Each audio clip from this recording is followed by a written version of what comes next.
Ci troviamo qui in una classica situazione in cui la roccia vulcanica del Foscarino è ben visibile. È un tipo di roccia molto friabile che si spacca, si rompe e si trasforma in terra. Questa terra è molto ricca di minerali, è ricca di elementi che poi vanno a contribuire al bouquet dei vini, e questa è una cosa assolutamente ripetibile, perché è questa la vera enologia secondo noi.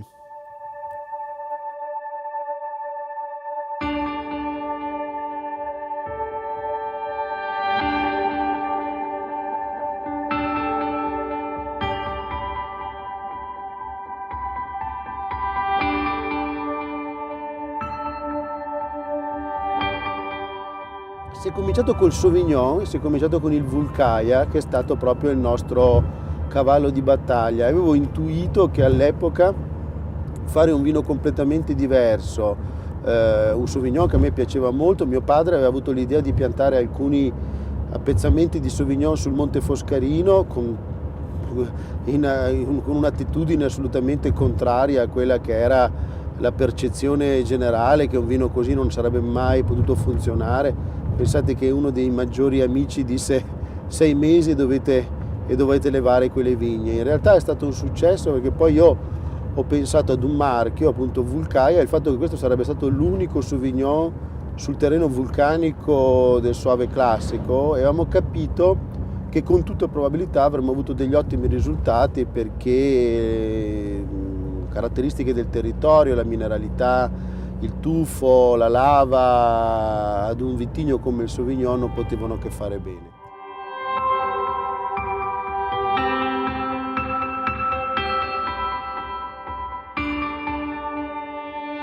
Eccoci arrivati nel cuore dell'area del Soave classico. Questa è l'azienda storica di famiglia dove mio padre ha iniziato ad acquistare vigneti fin dagli anni 60.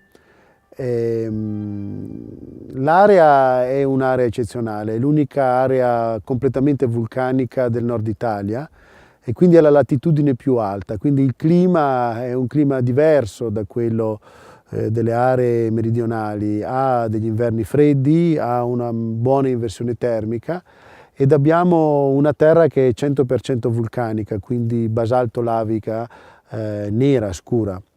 La Garganega è il vitigno che i romani hanno probabilmente portato in queste zone dopo averle conquistate, parliamo di probabilmente 2000 anni fa, ed era, si immagina, un vecchio grecanico, una varietà importata dalla Grecia. Garganega è con tutta probabilità la dizione locale, il dialettale di quella che poteva essere il nome originale.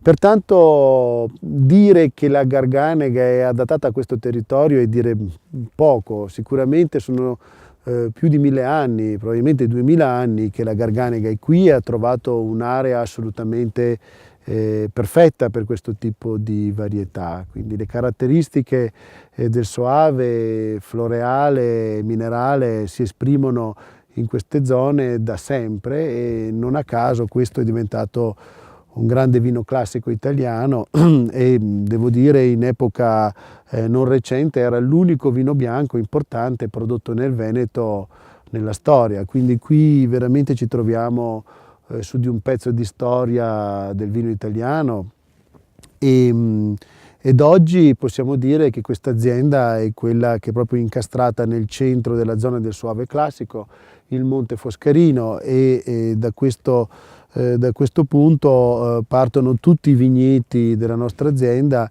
che è principalmente Garganega. Produciamo anche un po' di Sauvignon, ma la Garganega è di gran lunga la maggior parte della nostra produzione.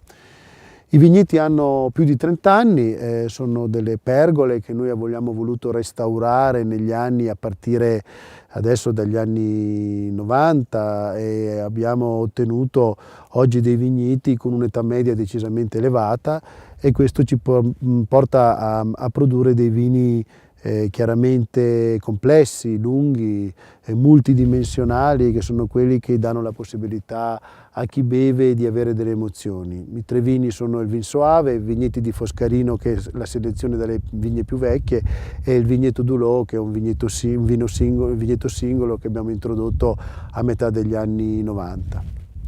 Tutta la nostra azienda è esposta a sud, sud-est, sud-ovest, e la vendemmia della Garganega si svolge in ottobre. L'ottobre è il mese tradizionale e noi abbiamo voluto rientrare in questa tradizione, perché abbiamo visto che solo in quel momento l'uva si colora di giallo, di oro, e gli aromi finali sono quelli che si trovano poi nel vino. Gli aromi sono assolutamente unici: la camomilla, il sambuco, l'iris, e poi ovviamente questi vini, quando riescono ad invecchiare, un Soave può invecchiare decisamente bene, evolvono verso il miele dei fiori compositivi, quindi è una cosa assolutamente interessante vedere come il Soave dopo qualche anno possa esprimere delle note molto molto complesse, molto evolute. Per fare questo, secondo me, è anche importante fermentare e mantenere per un certo periodo il Soave in legno di rovere. Noi lo facciamo con vecchie barrique principalmente, e questo ci dà la possibilità di mantenere il vino sulle sue fecce e di farlo diventare quel colore, quel vino d'oro che poi in bottiglia evolve per svariati anni.